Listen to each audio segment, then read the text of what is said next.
My sister hooked her arm through the stranger's coat sleeve before he had finished wiping his shoes on my new mat, and she said it loud, over the music, so the whole kitchen could hear.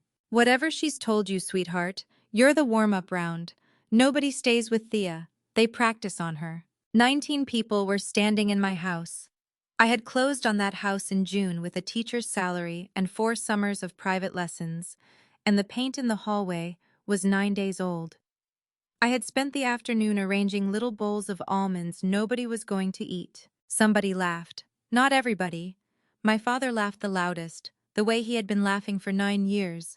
And then he put his beer down on my new counter without a coaster and said the sentence he keeps in his shirt pocket. "She's just playing. She never means anything by it."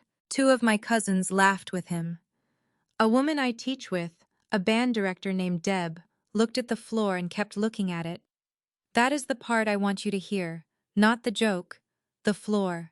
My sister crossed the room in 3 steps and set her purse down on the one chair I had kept empty all night. There was a folded place card on that chair with my grandmother's name written on it in my own handwriting. The purse went right on top of it. "Grandma's not coming," Ainsley said. "She's tired. Don't make it a thing." I walked over. I lifted my sister's purse off my grandmother's chair and set it on the floor by the wall, and I did not say anything about it, because there was nothing to say that would have fit in the room. Then I took the man's gray coat off the hook by the door, the hook I had drilled in myself on a Tuesday, alone, and I held it out to him at arm's length. "Tell them what you came here to do," I said. My thumbnail was in my palm. That was the only part of me that was moving. He did not take the coat. He looked at my sister first, at her hand still on his sleeve, and he stepped back 1 clean step so that her hand fell off. "Ma'am," he said, "I'm not here as anybody's date." Then he looked past her at my father. "Mr. Darrow, Wade Corrigan. We had 7 o'clock, and when you didn't come and you didn't pick up, I pulled the address off the file." My father said, "Wade, not here." And the man said the rest of it only because I had just told him to, in my own house, in front of everybody, which is a thing I have thought about every day since. United States Postal Inspection Service. It was 7:04. For 4 months I had not said a word to anyone in my family, because my grandmother needed relatives who could still sit in the same car. 4 months is a long time to hold a thing in your mouth. My father had made that 7 o'clock appointment 6 weeks earlier, rescheduled it twice, and then he had tried to make it disappear inside a party, the way he made everything disappear. He should have asked me why I moved the party to the 19th. Nobody in that room knew yet that the mailbox on my porch, the blue steel one I had bolted to the post myself the week I moved in, was the first mailbox with my name on it that had ever actually been mine. They were going to find out in the order I had chosen. I'm Thea. I'm 30, I teach 7th grade music in Spokane, and this is the story of what my sister took from me for 9 years, while everybody I'm related to called it playing. If you want to hear how it ended, stay with me. And if anything in the first 10 minutes makes your jaw go tight, hit the subscribe button, because I'm going to need somebody on my side for the middle of this. My father did not go with him at first. He said, "Can this wait?" in the voice he uses on customer service lines. And Inspector Corrigan said it could wait exactly as long as Mr. Darrow wanted it to, that the interview was voluntary, and that he would note in the file whichever way it went. They went out to the porch. Through the window I watched my father's hands. He talks with his hands when he is lying, and they were going the whole time. Ainsley came and stood next to me at the sink with her arms folded, and she said very quietly, so it stayed between us, "What did you do?" I ran water over a bowl that was already clean. "I moved a party," I said. "That's all I did." Here's the part you need in order to understand the rest of it. There were 4 of them, 9 years, 4 men, and every one of them ended up on the other side of my sister's kitchen table. The first was Owen Mercer. Owen and I were 21, and he worked summers on a processing boat out of Dutch Harbor because it paid in 11 weeks what Spokane paid in a year. He shipped out in August of 2017, and there was no cell service where he was going. He said he would write. He did not write. In March of 2018, he started showing up at my parents' house to see my sister, and in September of that year, they were married in a barn outside Cheney, and I stood in the second row in a dress Ainsley picked out for me. My father put his arm around me at that wedding and said, "She's just playing, Thea. It's not a competition." The second was a hydrologist named Dean. The third was a man from my gym, whose last name I genuinely cannot remember now. The fourth was Dominic Trelane, who taught band in the district next to mine, and who lasted 5 months, and who sent me one text after the family 4th of July that said, "Your sister told me some things." He would not say what things. He stopped answering after that. Every time, my mother said the same sentence about how sisters are complicated. Every time my father said his. "She's just playing, she never means anything by it." And every time, I did what the youngest child of a loud family does. I made myself smaller and easy, and I told myself the thing I had told myself since I was 21, which was that men come to me the way you take a practice swing, loose, not counting, warming up for the real thing that was standing behind me in a better dress. I want to be honest about why I stayed at those tables. It was not weakness, or it was not only weakness. My grandmother Nell is my mother's mother, and she raised me on Saturdays and most of the summers. And in January of 2026, she started chemotherapy for a recurrence. My father drove her. He was the only one with a truck and a schedule that bent. If I detonated the family, Nell lost her ride to the cancer center, and I was not willing to trade my grandmother's Tuesdays for the pleasure of being right. So I kept my mouth shut, and I went to Sunday dinners, and I let my father say his sentence. That held until the 9th of April. I had gone into the post office on East Sprague to file a change of address because I had a rental on Sharp Avenue and an offer in on a house, and I wanted my mail to follow me when the sale closed. There was a line. There is always a line. The clerk was a young guy with a beard net from a second job, and he typed my name and my old address, and then he stopped typing. "Ma'am, there's already a forward on this." "On my address?" "On you." He turned the monitor a few degrees, which he probably was not supposed to do. "There's 3 orders stacked here. March of 2023, February of 2024, August of 2025, all of them to the same address in Millwood. Millwood is where my parents live. Millwood is a house with a green door and a driveway I have shoveled since I was 9 years old." I looked at that screen for a while, long enough that the man behind me sighed. "Can I get a copy of that?" I said. "Of the forward order?" "Of everything, the order, the form, whoever signed it." He said I could submit a request. He gave me a sheet of paper with a form number on it, and he was kind about it, and he had no idea what he had just handed me. I want to tell you that I felt rage in that lobby. I did not. What I felt was something quieter and much worse, which was the click of a lock turning over in a door I had been walking past my whole life. 3 years. A forwarding order only runs a year. Somebody had stood in a line and renewed it twice. And before you ask, because every single person asks, no, I did not go 3 years without mail. That is the part that took me longest to understand. Whatever came out of that green door harmless went straight back into the box at my apartment building every week, whenever my sister happened to be over that way. Bills, circulars, a reminder from my dentist. She sorted me. She kept the things with weight in them, and she handed me back the rest. And the notice the Postal Service mails to your old address when somebody moves you was in one of those stacks in March of 2023, and I have no memory of it, and I never will. I stood on the sidewalk outside and did the arithmetic in my head, and the arithmetic is the reason I did not go to Millwood that afternoon and put my fist through a green door. Because in 3 years, things had not come. A card from a friend who swore she sent one. A refund I assumed the government had lost. And in March of 2024, an invitation to interview for a graduate program in music therapy at a university in Oregon, which I had applied to on a night when I felt brave, and which had never written back, and which I had explained to myself with the sentence I always use. They picked somebody else. They usually do. I got in my car. I did not call my mother. I did not call my sister. I drove to my grandmother's house because it was Thursday, and Thursday is soup, and I sat at her table while she moved slowly between the stove and the sink, with her hair grown back and wrong after the winter, thin and white, and not hers. She put the bowl down in front of me and she said, in the middle of nothing, "You never wrote me back." "Wrote you back?" "I wrote you," Nell said. "You never wrote me back, and I decided I wasn't going to be the kind of grandmother who chases." I said something, I don't remember what, something that ended the subject, because I did not understand it yet and because she looked tired. That is the sentence I have replayed more than any other sentence in this story. Not the one my sister said at my housewarming, that one.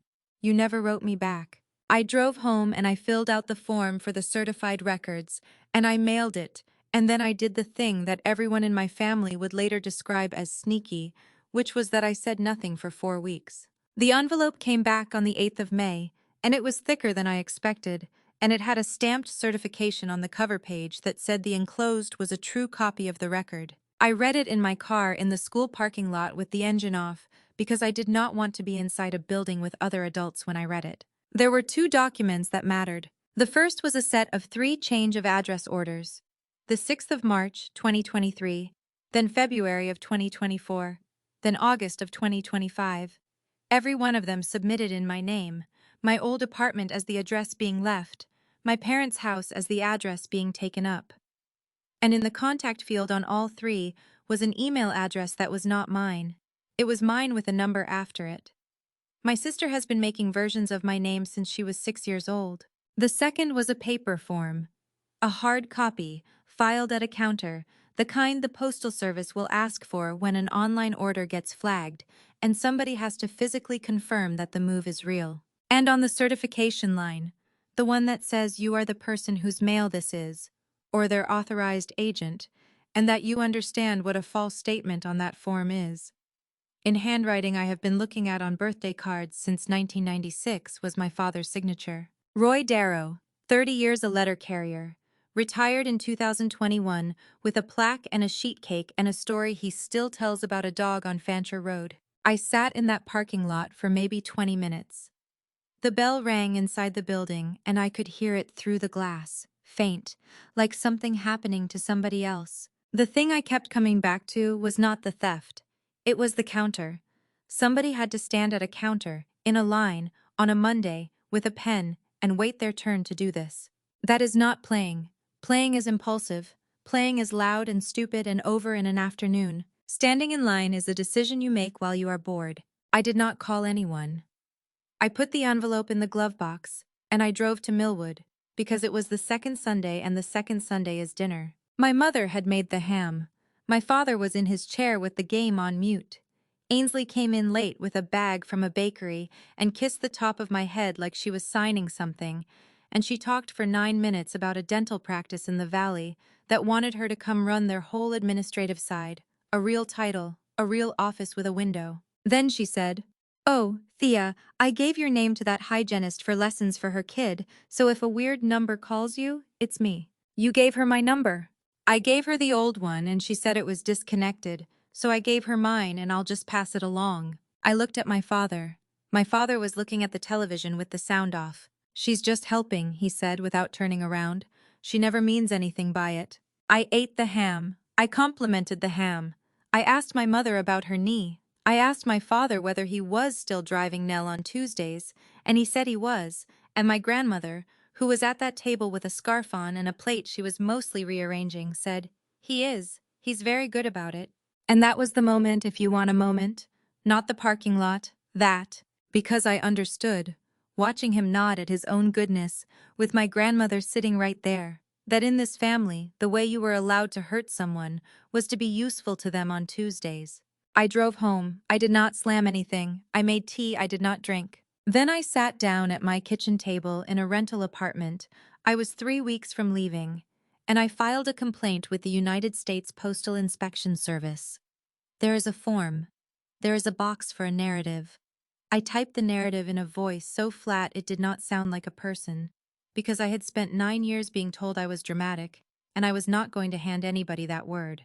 I attached the certified copy. I hit submit at 9:41 on the 12th of May. The office asked me for exactly one thing in return, and it was not what I expected. They asked me to leave the forwarding order where it was, to change nothing, to let whatever was moving keep moving. So I did. For 4 more months, every piece of mail I owned went to a green door in Millwood, and I let it go there, and that was the second thing I did on purpose. And then I went back to work and I taught 7th graders to play Ode to Joy on plastic recorders for 8 weeks. And I said nothing to anybody, and I want you to sit with that for a second, because a lot of people ask me later why I did not just confront her. Confrontation is a conversation. A conversation has two sides, and my family had spent 9 years perfecting theirs. A federal complaint has one side and it is made of paper. There is one more thing from that spring that I have to put in, because it is the piece that told me the mail was never the point. On the 19th of May, I called Dominic Trelane. High teaches banned 2 districts over. We had 5 months in 2023, and then a 4th of July at my parents' house, and then a text that said my sister had told him some things, and then nothing, for 3 years, which is a long time to be a question mark to somebody. He picked up on the second ring and said my name like he had been half expecting it since 2023. I told him I was not calling to relitigate anything. I told him I had found out some things about my family and I needed to know what he had been told. There was a pause and he said, "Are you sure?" I said I was sure. He said that at that 4th of July, my sister had walked him down to the end of the driveway with a beer and told him, sadly, like it cost her something, that I was not really available, that I had a situation, that I had been the one who held the family together since our grandmother got sick, and that I had told everybody I could not do a relationship on top of it, and that the reason I had not said it to him directly was that I never say things directly, I just get quieter and quieter until the other person figures it out. She said you'd already started doing it to me, he said. The quiet thing. And I thought, yeah, she's right, she has been quieter. I had been quieter. Of course I had been quieter. My grandmother had a mass, and I was driving to Millwood twice a week, and I had been sleeping about 5 hours a night. My sister had taken a true thing about my life and used it as a door she could close. I'm sorry, Dominic said. I should have asked you. Yes, I said, you should have. We hung up. I have not spoken to him since. Because here is what I understood in my car, outside a middle school, with the phone still warm in my hand. She did not need the letters to hurt me. The letters were insurance. The actual work was done in driveways, in kitchens, with a beer, in a sympathetic voice, one sentence at a time, for 9 years.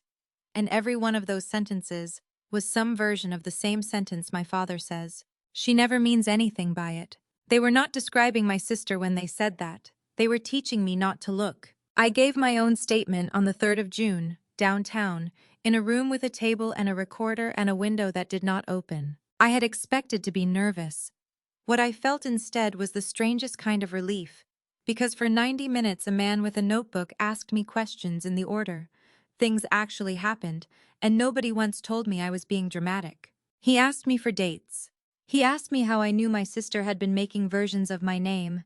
He asked whether I had ever given anyone permission to receive my mail, and I said no, and he asked it again in a different way, and I said no again, and he wrote something down. Then he asked me a question I was not ready for. He said, "Is there anybody else who ever got mail at that house?" I said I did not follow.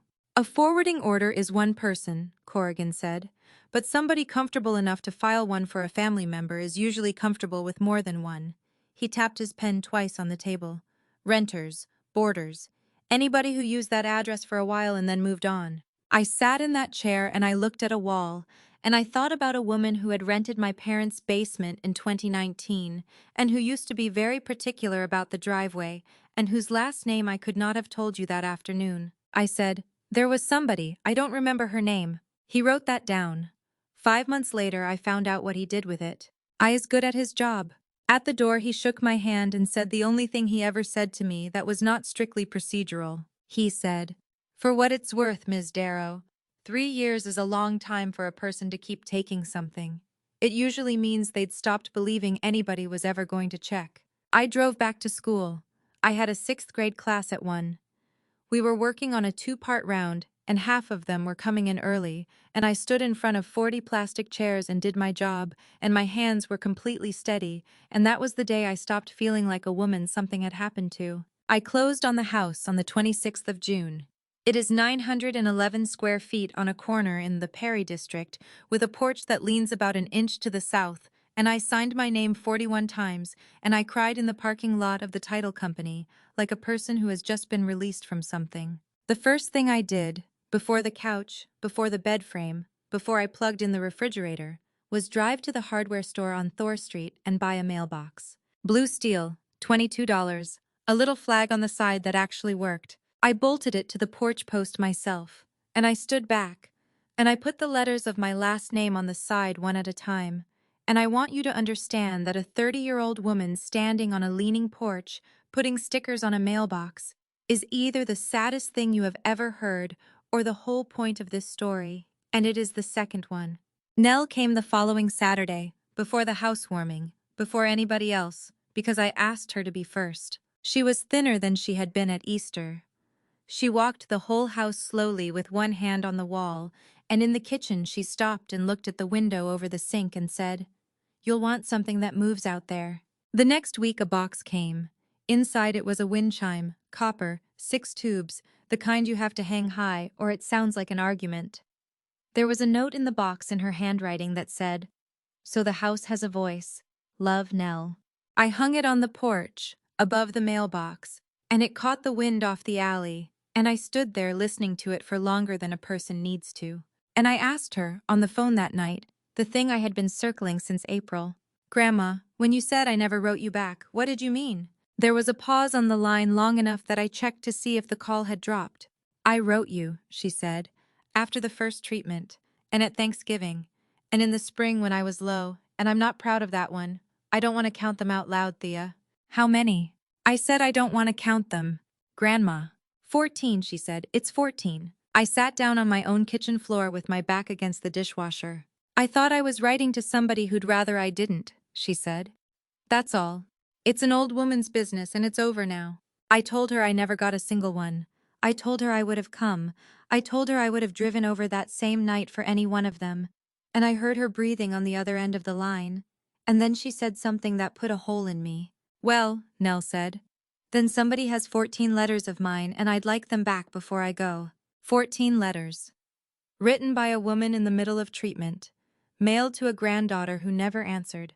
And answered by nobody, ever. Because they were all going to a house in Millwood with a green door. I did not tell her about the complaint. I did not tell her about the form with my father's signature on it. She was 79 and she was tired and I was not going to hand her a war.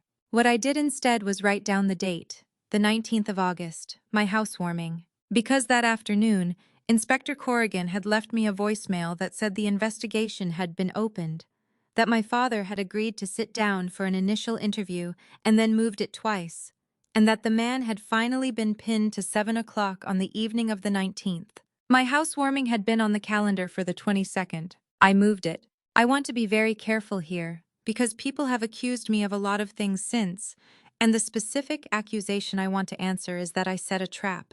I did not invite that man to my house. I did not tell him where to go. I did not tell my father to be at my house at 7. I sent a group text that said the party was moving to Wednesday the 19th because the caterer had a conflict, which was true because I called the caterer and asked for one. And then I let my father do what my father has done my entire life, which is try to make one obligation swallow another so that he never has to be in a room where somebody is disappointed in him. He told the inspector where he would be. He told him that. I only picked the day. 9 days before that voicemail, something else had happened, and it is the reason my hand did not shake when I typed the new date. Inspector Corrigan had called me on a Tuesday and asked a question that sounded like housekeeping. He wanted a list. Anything I had been expecting between March of 2023 and April of 2026 that had not arrived. Bills, cards, checks, anything with a number on it. I started the list on the back of a lesson plan. The graduate interview letter, a rebate, a card from a friend in Boise. And then I stopped because of the third item, which I almost did not write down. My grandmother carries a supplemental cancer policy she bought in 1998 from a man who came to her church, the kind that pays a flat benefit directly to the policyholder when treatment starts. When she was diagnosed the second time, the insurer needed an authorized representative on file, someone to receive and countersign, because Nell's eyes are bad and her hands shake. She named me. I filled out that paperwork at her kitchen table in December of 2025, and I put down the address I had at the time, which was the apartment on Sharp Avenue, which was by then an address that emptied itself into a green door in Millwood every single day. I called the insurer on my prep period. It took 40 minutes and 3 transfers and a woman named Rhonda, who was better at her job than she needed to be. 2 benefit checks had been issued. The first on the 30th of January, 2026, for $3,400. The second on the 24th of February, for 2,900. Both had been mailed, both had been endorsed, both had cleared. I asked whether I could see the endorsements. Rhonda said I could request images, and I did. Then I hung up the phone in an empty music room, and I sat on the stool in front of 40 plastic chairs, and I did the last piece of arithmetic in this story, and it is the one that finished me. In March of 2026, my grandmother postponed a chemotherapy cycle. She told everyone it was because of a scheduling problem at the center. She told me she wanted to be strong for my mother's birthday. She told my father she just needed a week. It was 5 weeks. 5 weeks, in the middle of a course of treatment for a recurrence, in a 79-year-old woman, because the coinsurance and the transportation and the pharmacy stacked up over 1 month, and she is a depression-raised woman who will not ask her family for money, and the money that was supposed to cover exactly that had been mailed to her, in her name, twice, and had been signed by somebody else and spent. I want to say something here about anger, because I have been asked about it a lot. People expect that the moment you find out is the moment you scream. It is not. The moment you find out is very quiet. You notice things in the room. I noticed that somebody had scratched a name into the wall by the whiteboard, and I noticed the hum of the ballast in the light over the door, and I noticed that my hands were folded in my lap, like a woman waiting for a bus. What I felt was not heat, it was arithmetic. 5 weeks, 3,400, 2,900, 14 letters, 3 years and 5 months. I did not go to Millwood. I did not call my sister and give her the satisfaction of hearing my voice break. I forwarded Rhonda's email to Inspector Corrigan with one line above it. These were mailed to my forwarded address, and I drove to the cancer center, and I sat in the parking garage on level 2 with the engine off until it got dark. And somewhere in that garage I stopped being a woman who was going to see how this played out. I did not say anything out loud. I did not make a promise to the windshield. I just noticed that I had started thinking in dates instead of feelings, and that the thinking was not going to stop.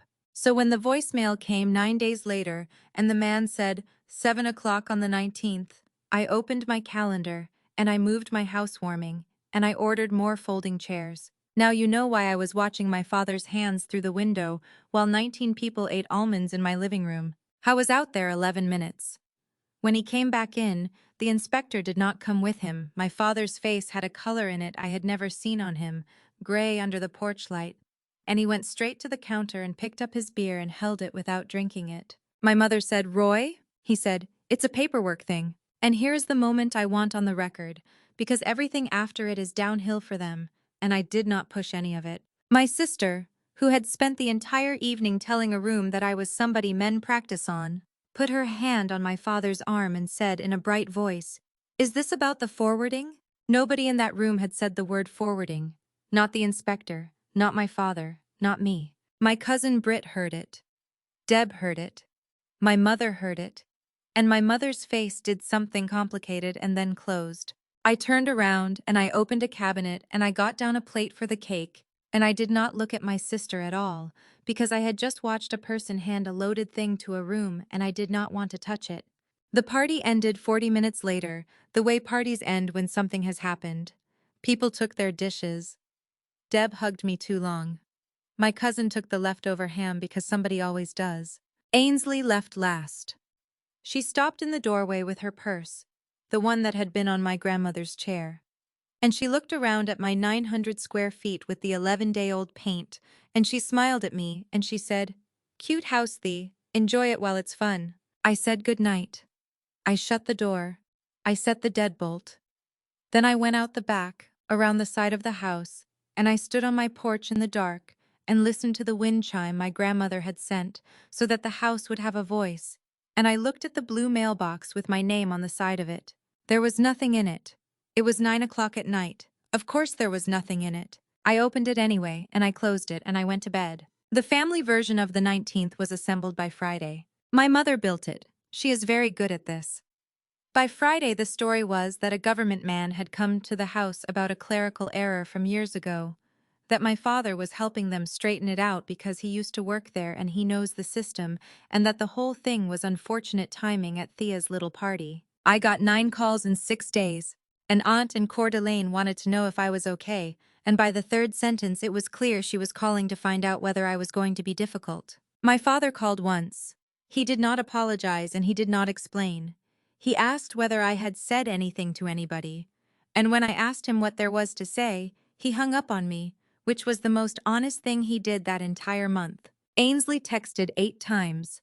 The last one said, "You are seriously going to let a stranger split this family over mail?" That one I saved. On the 2nd of September, my mother called and asked, in the voice she uses when she has decided the war is over, whether I was coming to Ainsley and Owen's anniversary on the 5th. 8 years. They rent the back room at a place on Argonne with a projector and a dance floor the size of a rug. And I said yes. I said more than yes.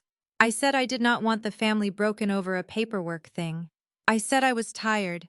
I said, and I chose these words and I have thought about them since, that I wanted to let it go. My mother cried on the phone with relief, and I stood in my kitchen and listened to her cry, and I did not feel good. I want to be clear about that.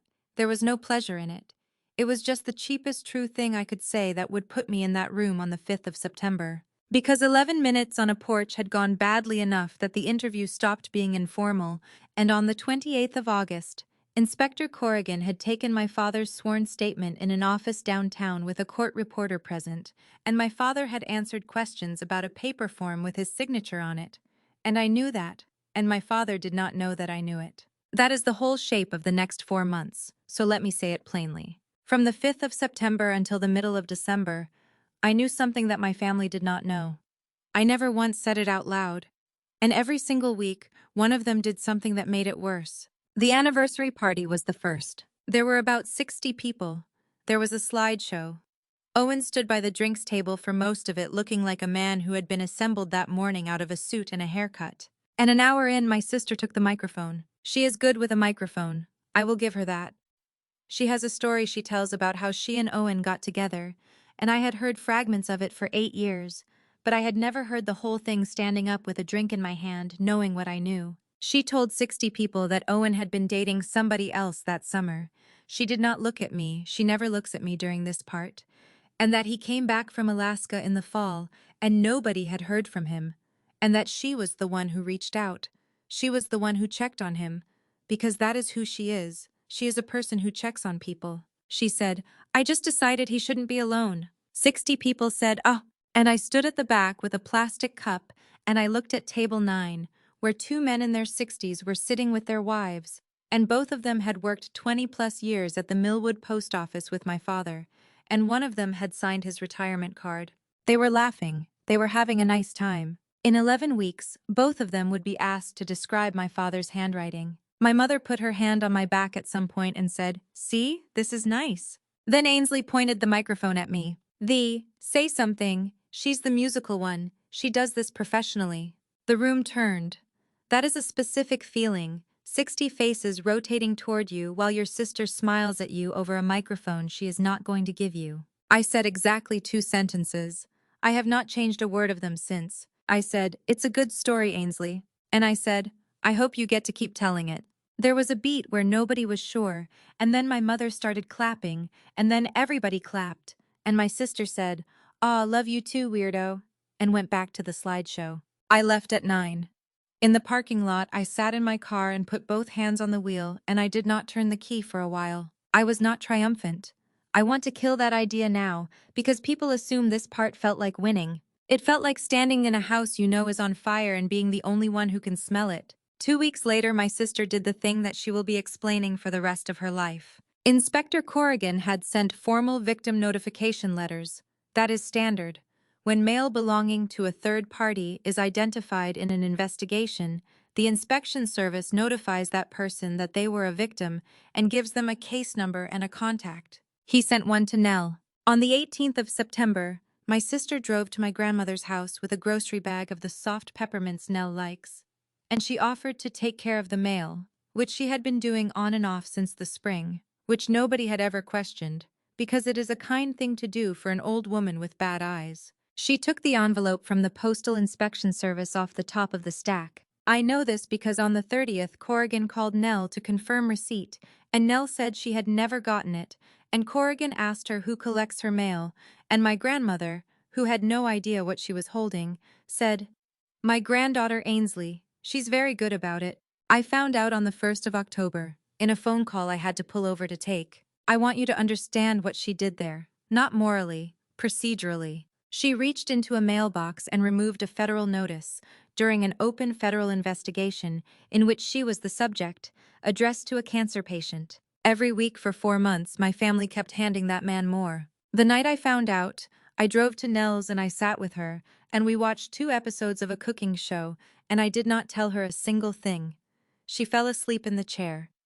I put the blanket over her, and I looked at the little dish by her door where she keeps her keys, and there was a peppermint in it, in a red wrapper, and I picked it up and put it in my coat pocket, and I do not entirely know why. Then I drove home past the green door in Millwood, and I did not slow down, and I said out loud to nobody, in a car, in the dark, "Keep going." I was not talking to her, I was talking to the paperwork. The first thing landed on the 29th of October. A forensic document examiner had compared my father's signature on the paper confirmation form against 9 known samples, including a vehicle title, a union card, and the guest book from my uncle's funeral. I was not told the wording of the report. I was told the outcome, which was that a federal magistrate signed 2 search warrants, one for the house in Millwood with the green door, one for my sister's house on the South Hill, the one Owen paid the down payment on with 11 weeks of Alaska money. He earned the summer he wrote me a letter. They executed both on a Thursday morning at 7:40. I was teaching. I found out at lunch from a text from my cousin Britt that said only, "There are cars at your parents'." They found nothing at the green door but a bundle of my old bank statements in a drawer in the laundry room, which my mother later described as keeping them safe for her. At my sister's house, in a plastic tote in the crawlspace under the stairs, behind the Christmas boxes, they found 61 items of mail. 61. Not all of it was mine. That is a detail I have never been able to walk past. Some of it belonged to a woman who had rented my parents' basement in 2019. Some of it belonged to Owen's mother. Most of it was mine. 14 envelopes in my grandmother's handwriting, rubber banded together in a stack, opened, read, and kept. The graduate program invitation, opened, with the interview date and a phone number, sitting under a coupon circular from 2023. 2 envelopes from an insurance company in Georgia, both empty. An empty treasury envelope and a bank deposit slip, which together explained where a $6,200 federal refund had gone in 2024, and which is a separate crime with a separate number attached to it. The check itself had been endorsed and deposited 2 years earlier. The image of the back of it came later, from the Bureau of the Fiscal Service, and my sister's name is on it in cursive. And one item that I could not have prepared for, because I did not know it existed. 3 weeks after the warrants, the inspection service sent me an evidence inventory. It is a plain document. It is a table. Item number, description, condition, disposition. I read it on my porch on a Sunday with a cup of coffee going cold beside me, and I got to item 41, and the entry said, 1-1, envelope sealed, unopened, handwritten, postmark Dutch Harbor, AK 08 2017, addressee T. Darrow. Sealed, unopened, 9 years old, disposition, retained, evidentiary. I read that line probably 40 times. I put the coffee down. I remember the exact sound the wind chime made, which was nothing, because there was no wind. August of 2017. 2 weeks after Owen shipped out. Mailed from a port town at the end of the world to the only address he had for me, which was a green door in Millwood, because I was 21 and I lived with my parents and everybody knew that. I called Inspector Corrigan on Monday and asked when I could have it. Howe was kind and he was completely immovable. It was evidence in an open matter. It would be released after adjudication. He could not tell me anything about the contents because he had not opened it either. You do not open sealed mail that belongs to somebody else. Not even when you are the government. Not without a separate authorization. Nobody was going to seek for a 9-year-old letter that was already proof just by existing. You'll get it, he said. I can't tell you when. So for 6 weeks I lived in a house with a wind chime and a blue mailbox, and I knew there was a sealed envelope in a federal evidence room with my name on it in Owen Mercer's handwriting. And I could not have it, and I could not know, and I taught Ode to Joy to a new group of 7th graders, and I did not tell one single person on this earth that it existed. Corrigan called me on the 4th of November to walk me through the inventory, and in the middle of it he asked the question I have never been able to put down. He said, "Why do you think she kept them?" I said I did not follow. 61 items, he said. Most people who take mail take what they want out of it and destroy the rest. It's the safest thing to do, and it's what we find. She kept them, read them, and kept them for 3 years in a box in her own house. I stood in my kitchen and I looked at a wall because I knew the answer, and the answer was not a legal answer, and he was never going to be able to put it in a file. She kept them the way you keep a scorecard. 14 letters from a dying woman to a granddaughter who never wrote back. An invitation to interview for a program I had wanted since I was 19. A card from a friend. The proof, in a plastic tote under her stairs, that everything I had ever quietly believed about myself was true. That people do not follow up with me. That nobody comes back. That I am the round you play before the real one. She had built me a version of my life, and then she had stored the receipts. I did not say any of that out loud. I said, "I don't know," and let it go. Della Hoyt called me on the 11th of November. She got my number from her own victim notification letter, which listed a case number, and from a woman at the inspection service, who told her she could not give out contact information but could pass a message, and Della, who is 52 and does not take no from institutions, asked her to pass it. She had rented the basement apartment at my parents' house from March of 2019 to August of 2020. I remembered her vaguely as a person who was very careful about the driveway. We met at a coffee place on Grand. She had a folder. Of course she had a folder. "They found 4 things of mine in your sister's crawl space," she said. "Do you want to know what they were, or do you not want to know?" I said I wanted to know. 2 were junk. One was a card from her son, and one was a request from the Social Security Administration, dated the 6th of July, 2020, asking her for one more set of records on a disability claim she had already been fighting for 14 months, with a deadline printed on it in bold, 10 days. She never got it.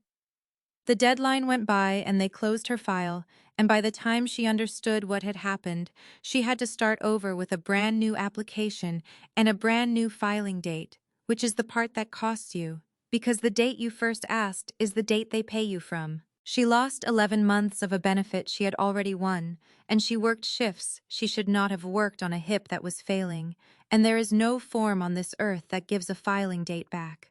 "I lost a year," Della said. She said it calmly, with her hands around a cup. "I want to be very clear that I don't blame you, and I'm not here for money.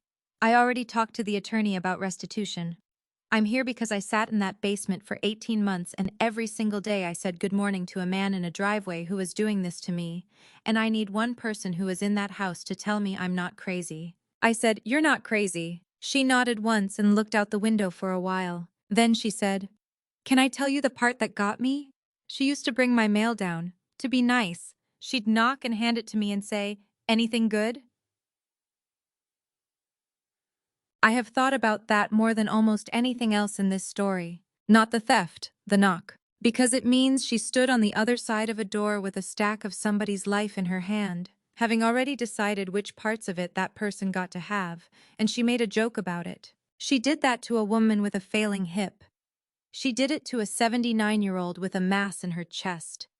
She did it to me for 9 years, and my father laughed every time, and my mother said sisters are complicated, and I want to be extremely precise about the thing I finally understood at that table on Grand.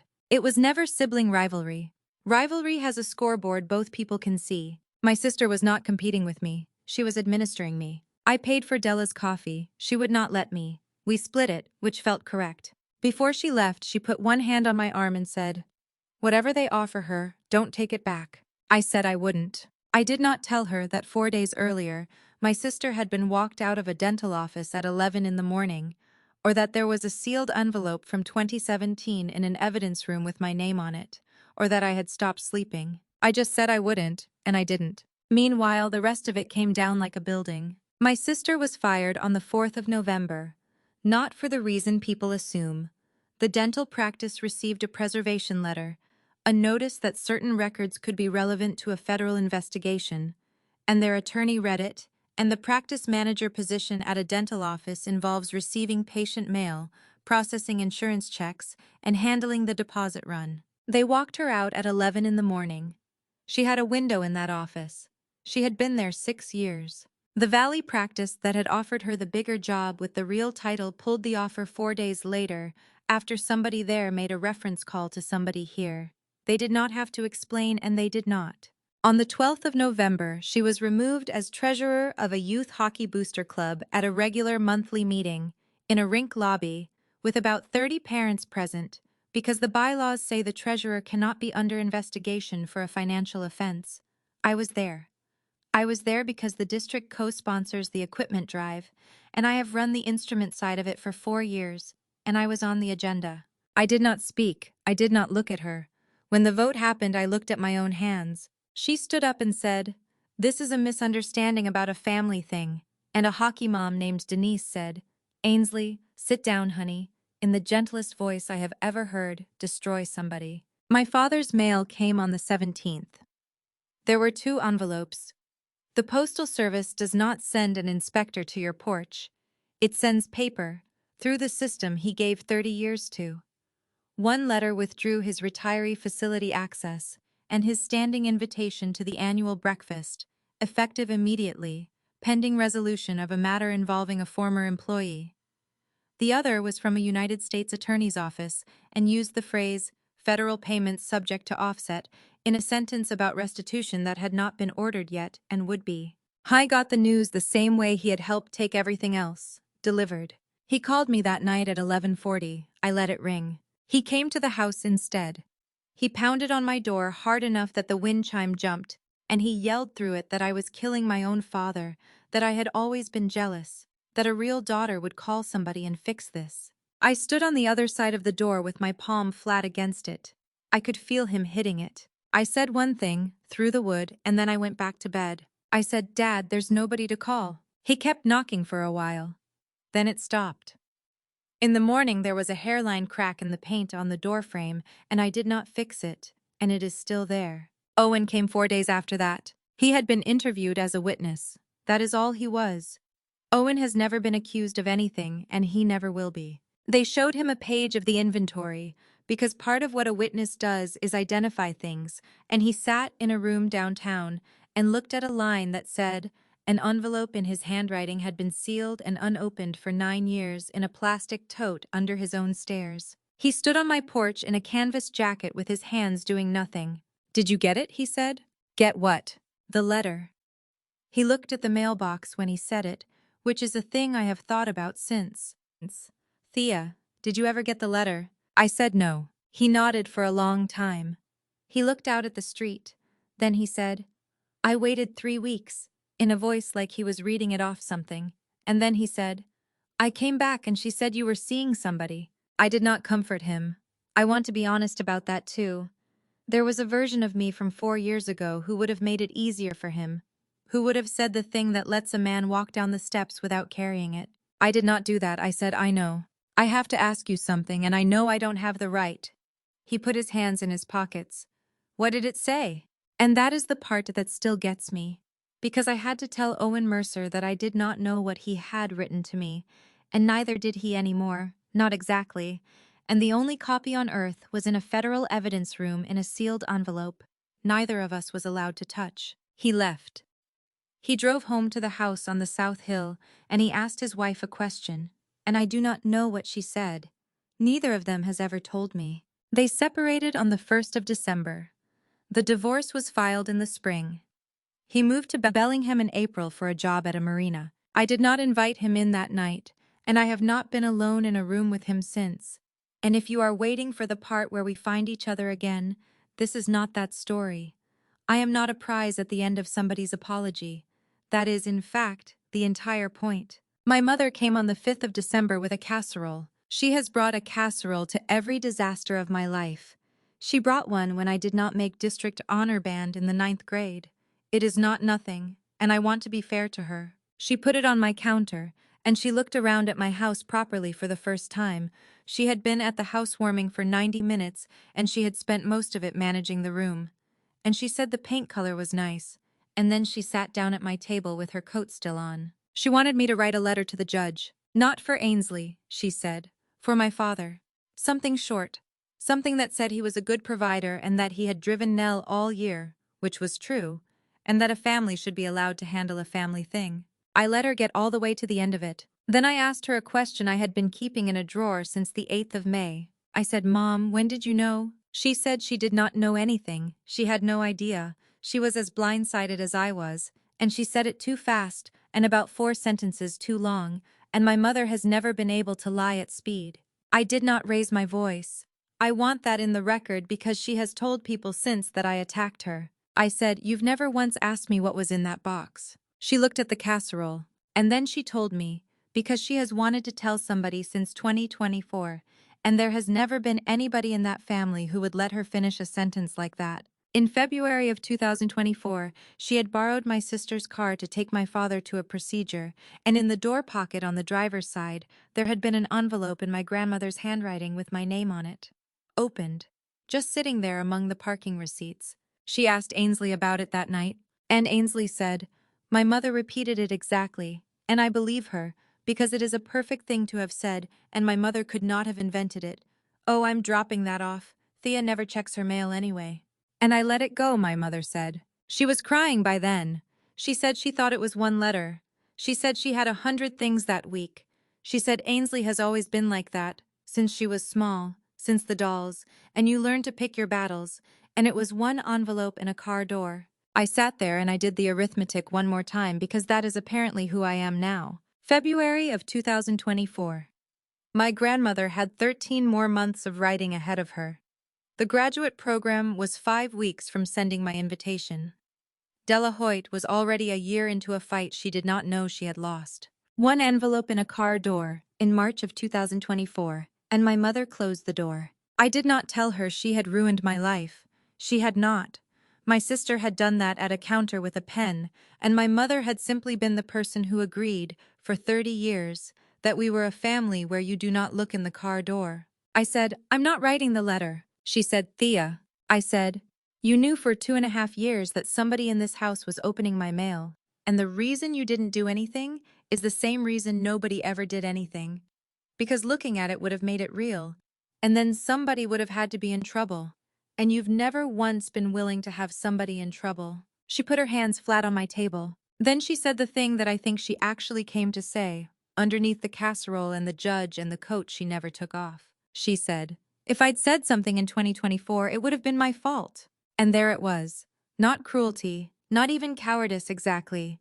Just a woman doing a very ordinary piece of math, that the cost of noticing would be carried by her, and the cost of not noticing would be carried by me, and I had always been so good about carrying things. I got up and I opened the door for her. I said, "Take the casserole, I mean it kindly, I'm not going to eat it, and it's a good dish." She stood in my doorway with the dish in both hands and she said, "Will you still come Sundays?" And I said, "Not this year." She cried in her car in front of my house for about 6 minutes.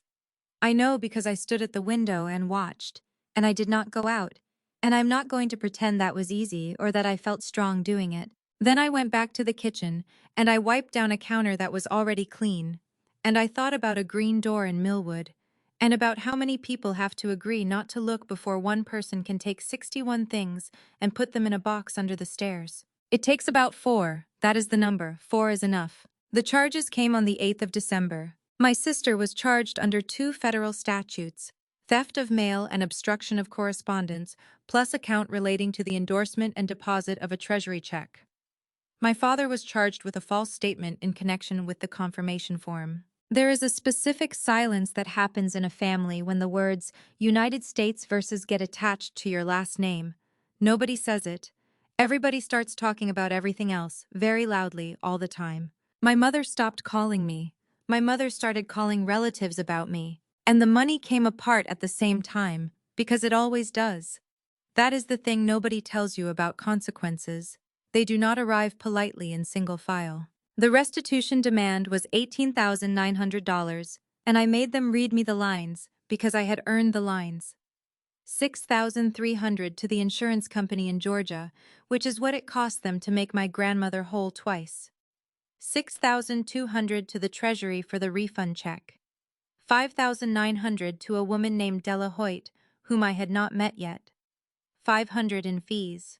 My sister did not have $18,900.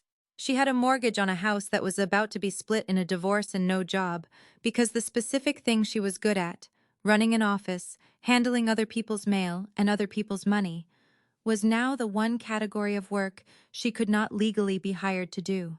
My father had a truck and a letter telling him the government intended to reach his pension. On the 16th of December, he called me and asked me for money. I did not open with it.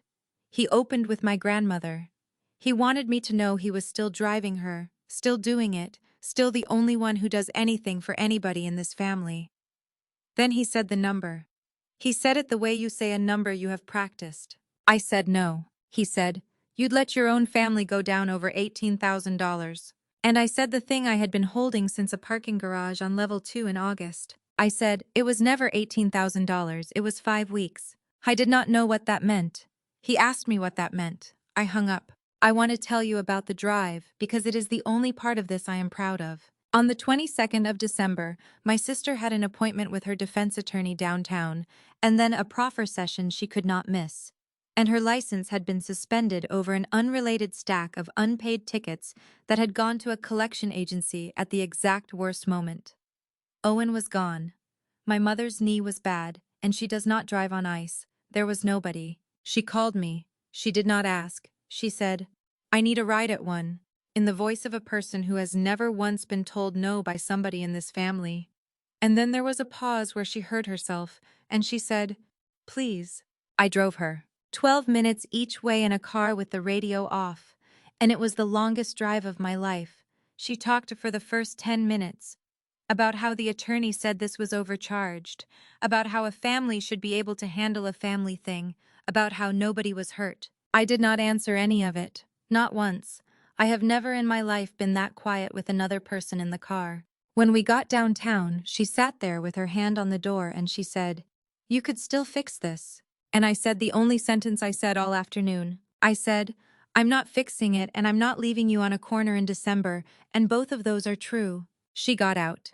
I waited in the parking garage for 2 hours and 40 minutes and drove her home. I did not withdraw the complaint. I never considered it. You can put a woman in a warm car and still let the paperwork do what paperwork does. And anybody who tells you those two things cancel each other out has never had to do both in one afternoon. And then, on the 23rd, my sister did the last thing. The family had converged on my grandmother's house because Christmas was coming, and because when my family is losing, they gather somewhere they can still be in charge. My mother, my father, 2 aunts, my cousin Britt. Nell in her chair with the good Afghan. I came in the back with a bag of groceries, and I heard my sister, in the front room, telling my 79-year-old grandmother, who still did not know the details, who had been protected from all of it by everyone including me, that her granddaughter Thea had reported her own father to the federal government for attention. She said, "She's always needed to be the tragic one." She said it standing over Nell's chair. I put the groceries on the counter. I did not go in. Because my grandmother had already started talking, and my grandmother's voice, when she is angry, gets quieter instead of louder, which is where I learned it. She said, "Ainsley, bring me my letters." Nobody said anything. "The ones you kept," Nell said. 14 of them. "I would like them back, and I would like you to say out loud in this room who you kept them from." I stood in that kitchen with a bag of oranges and my hand over my mouth. My sister said something about how it was not like that.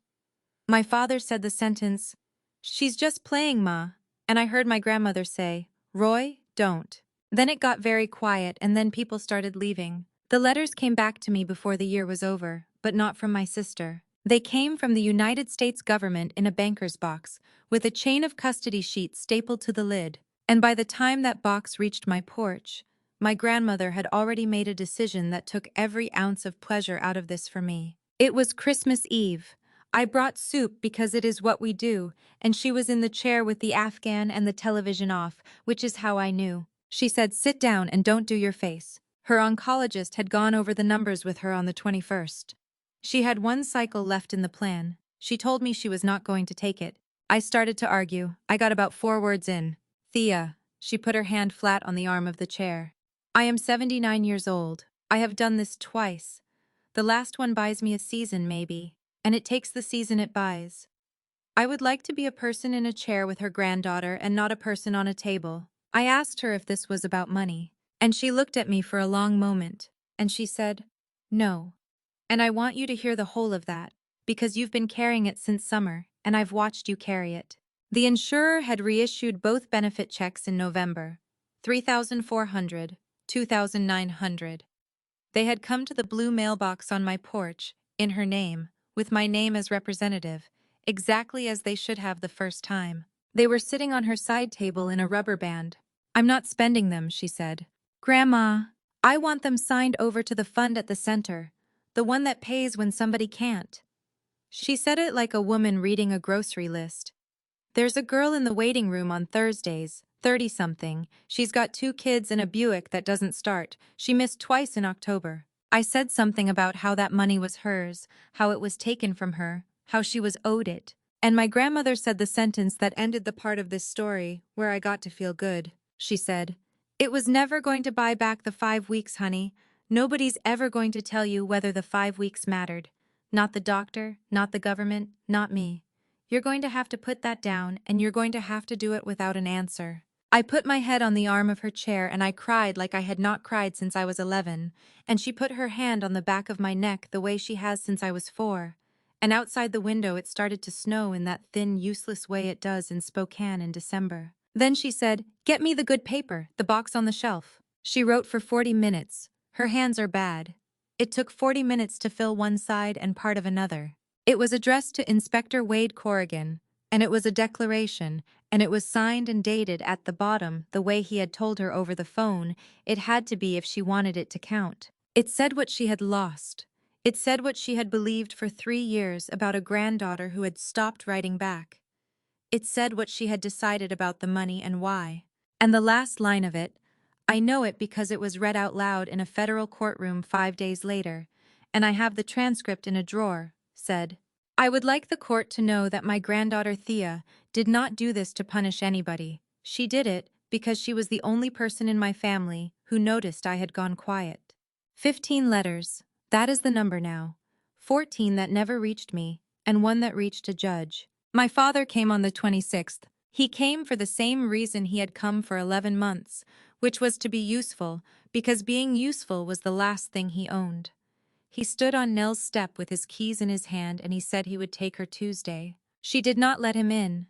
She stood in the doorway in her cardigan with her hand on the frame, and she is 5 feet tall on a good day. She said, "Roy, you spent 30 years getting other people's mail into the right hands." I said, "Ma, go home and think about the ones you didn't." She started to close the door, and then she stopped it, and she said the part that finished him. "And don't come Tuesday. I've got a ride." That was the whole thing. Less than half a minute, no shouting. My father stood on that step for a while after the door closed. I know because I was parked across the street with the engine running, waiting to take her to the pharmacy, and I watched a 60-year-old man look at a door. I did not enjoy it. I have tried to, and I can't. He had been driving her to chemo all year, and he had also stood at a counter with a pen, and both of those men lived in the same coat, and there is no arrangement of those facts that comes out clean. The change of plea hearing was on the 29th of December. They both pleaded. The attorneys had negotiated it over the holiday, which is unusual, and which happened because a handwriting report and a plastic tote with 61 items in it leaves nobody much room to be creative. My sister stood up in a gray suit and answered a series of questions with the word, yes. She said it 14 times. I counted, because I have counted everything in this story. The government read my grandmother's declaration into the record. A young prosecutor read it in a flat voice, which is the correct way to read something like that. And when he got to the last line about the granddaughter, who noticed she had gone quiet, the courtroom did the thing rooms do. Then it was my turn. I had 1 page. I had written it 4 times. I did not ask for prison. I want to be very specific about this, because people have told me since that I was soft, and one man on the internet told me I let her off. I asked for 3 things: full restitution, $18,900, joint and several. No contact with my grandmother or with me except through counsel. And 1 condition of supervision, which was the only part I wrote in my own words and did not let anybody edit. I asked that neither of them be permitted, for the length of their supervision, to handle another person's mail, another person's checks, or another person's accounts. Not as punishment, because they had shown us what they do with them. The judge cannot impose any of that at a plea. That happens at sentencing, in February, and I knew it when I stood up. What a victim gets at a plea hearing is the right to be heard, and that is all I wanted, because the two people at that table had spent 9 years arranging things so that I never was. The government put all three in the agreement before the day was over. The court accepted the plea and set sentencing for the last week of February. My sister turned around once, at the end, and looked at me across a federal courtroom, and I did not look away, and I did not smile, and I did not do anything at all. And I have thought about what my face must have looked like, and I hope it looked like nothing. Both pleas were on the record by 5 o'clock. My sister's attorney signed a release that week for the items the government no longer needed for sentencing, and somebody in an evidence room in a federal building put 9 years into a banker's box. It came the next morning. Banker's box, chain of custody sheet on the lid, delivered by a carrier in a truck to a blue steel mailbox that was too small for it, so he left it on the porch under the wind chime. I carried it inside, and I sat on the kitchen floor with my back against the dishwasher, which is apparently where I do this. The letters were on top, still rubber-banded, opened, read by somebody who was not me. I read one, just one that day. The third one, from Thanksgiving of 2023, and it was 4 pages about a turkey that did not thaw, and a neighbor's dog, and what the trees looked like on Rockwood. And on the last page she wrote, "I keep the porch light on Thursdays out of habit." I had to stop after that one. And then, under the letters, in a separate sleeve with a case number on it, was item 41, sealed, 9 years. Dutch Harbor postmark, smudged. My name in handwriting. I would have known at 50 paces when I was 21. On the back of the envelope, across the flap, there was a second line of writing that I had never seen and that Owen has never known was there until I told him. It said, Please put this in her hands. I can't call from where I'm going. Oh. I sat on my floor and I opened a letter that had spent 9 years in a crawlspace 4 miles from my kitchen, under the Christmas boxes, in a house my sister bought with the money. The man who wrote it earned the summer he wrote it. It was not long. He was 21 and he was on a boat, and he wrote like a man who had been thinking too hard about a single paragraph for 2 weeks. He wrote about the cold and the hours and the way the light works up there in August. He wrote that he had done the math, and 11 weeks of that money was a down payment. He wrote that he had bought a ring in Anchorage on the way through, which was probably stupid, and that he was going to be unreachable until October. And then he wrote, I'm asking you to marry me. I'm asking now instead of in October because I don't want you to spend a whole autumn thinking you're something I'm deciding about. Write back to this address, they'll hold it. If you don't write, I'll understand, and I won't ask you twice.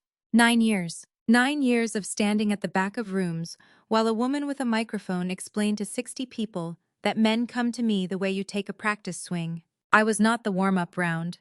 I was the question somebody actually asked. And then a person walked out to a mailbox on a Tuesday in August of 2017 and took the question out of it before I could hear it. I did not call Owen. I sat on my kitchen floor until it got dark, and then I put the letter back in its sleeve. And then I drove to my grandmother's house and I read it out loud to her in her chair with the Afghan on. She listened to all of it with her eyes closed. When I finished, she said, Well. And then, after a while, Go get the good paper again. You've got an application to write. My grandmother died on the 22nd of January, at home, in that chair, in the middle of the afternoon, with the television off and the porch light on out of habit.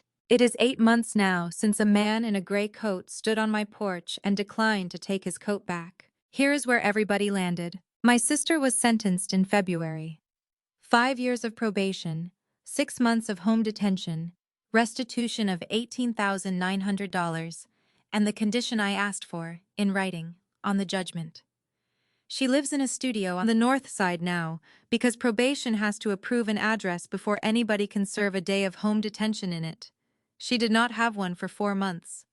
From the middle of November until the week she was sentenced, after the separation and after the house went, no landlord in this city would put a lease in her name, so her own mail could not be delivered anywhere, and she picked it up at general delivery, which means she stood in the line at a post office counter once a week on East Sprague and waited her turn, and told a clerk her name, and waited while somebody went in the back to see whether anything had come for her. I did not arrange that. Nobody arranged that. That is just what the world does with a person who has proven what she does with an address. My father was sentenced the same week. 3 years of probation, restitution, and a treasury offset against his pension, 15% a month, taken before it reaches him, until the government is made whole. He walks in the mornings, the old route, as a civilian. Britt told me that 2 men he trained crossed to the other side of Fancher Road rather than say good morning to him, and that he still waves. My mother has a 1-bedroom in the valley now. She calls on Sundays.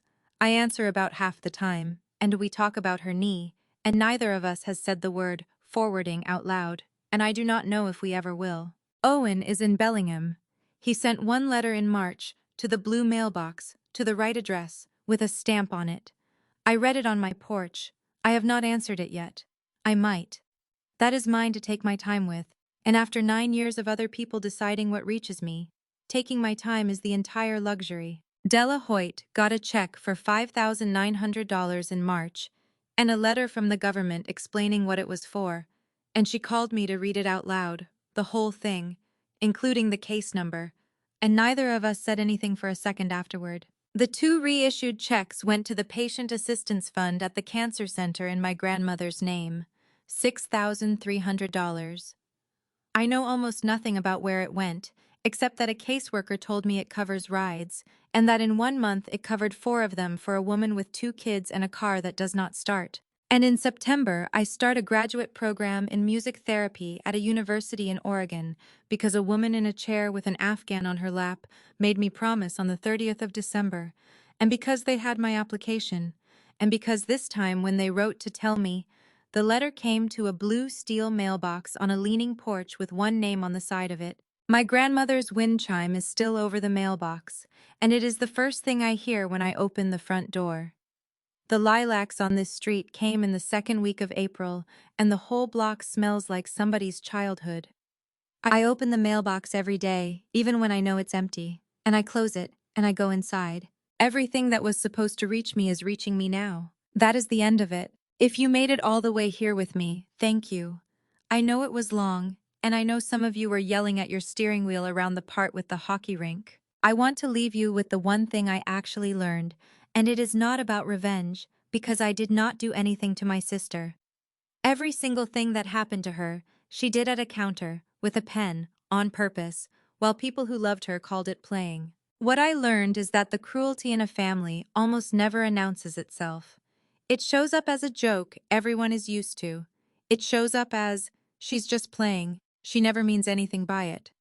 And the reason that sentence is so dangerous is that it does not ask you to forgive anything. It asks you to agree that nothing happened at all. So here is my question for you, and I really do read these. Is there something in your family that everybody calls playing? Tell me about it in the comments. Tell me the sentence they use because I promise you there is one, and I promise you it is short. And if this story sat somewhere in your chest tonight, subscribe, because I read every comment on these and there is somebody in that thread who needed to hear exactly the thing you are about to type. Take care of yourselves, check on the quiet one, and if somebody in your life stops writing back, go find out why.